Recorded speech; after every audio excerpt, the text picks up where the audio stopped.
My son took an innocent photo of me in the kitchen, but when I looked closer, something was standing behind me, something that was never there. What he captured changed everything, and what followed still gives me chills. You won't believe what we discovered. I was standing at the sink, scrubbing the last of the dishes, steam curling around my fingers. The kitchen window was open just a crack, letting in the scent of cut grass and late summer air.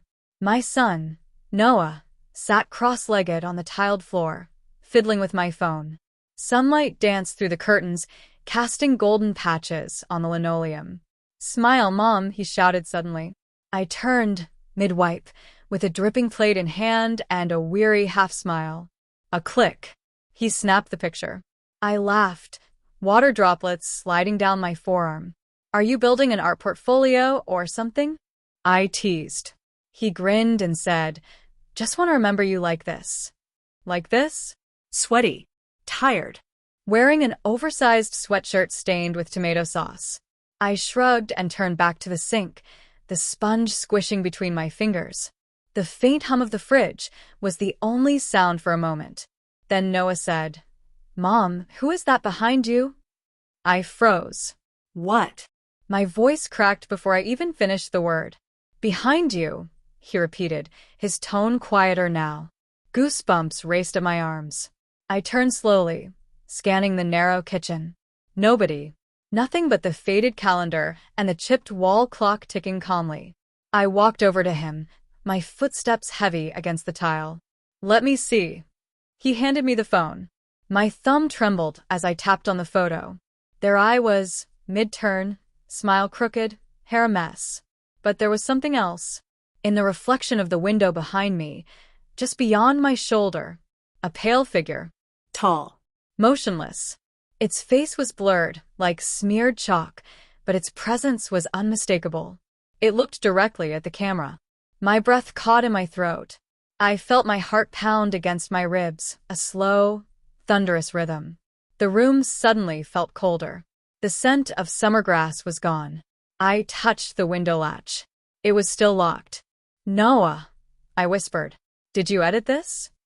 He looked up, his face blank with confusion. "No. I just took it." I checked the timestamp.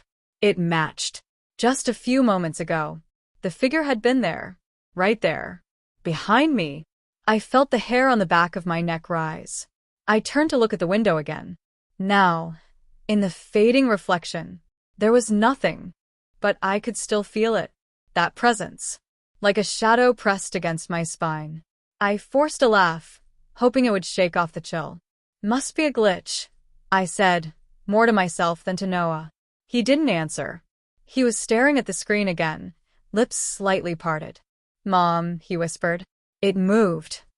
I leaned in. The photo was still open. My heart dropped. The figure in the reflection, its head had turned. Not in the photo. Not in real life. But in the phone's gallery preview, the position was different. Its face now tilted, as if listening. Watching. My hands went numb. I backed away, bumping into the corner of the counter.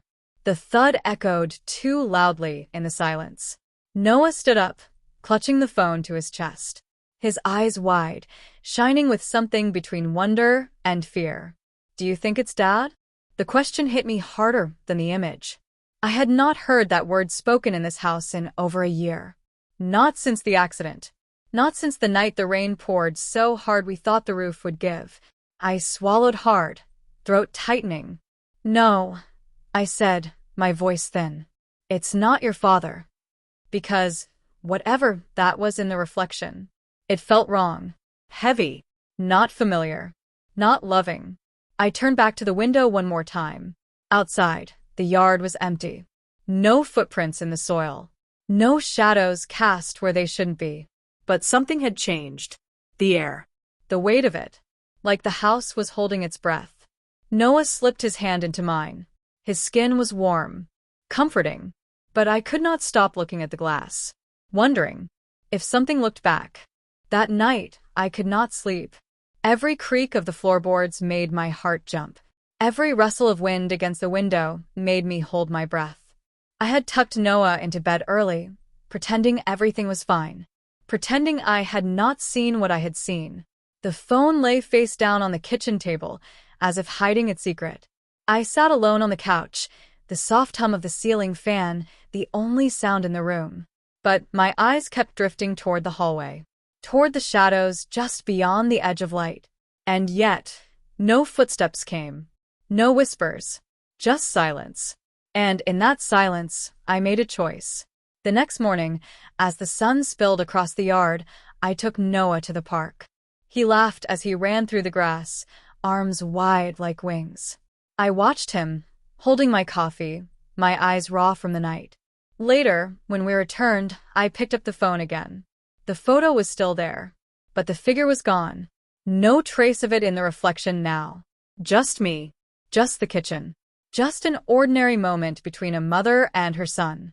Maybe it was a trick of the light. Maybe it was grief, playing one final cruel game. I deleted the photo. Not out of fear, but to protect the peace I had fought so hard to build. Because whatever had stood behind me in that moment, it did not belong in the life we were creating. And as I closed the phone and looked at Noah's smile, bright and real, I knew the only thing that mattered now was what stood in front of me.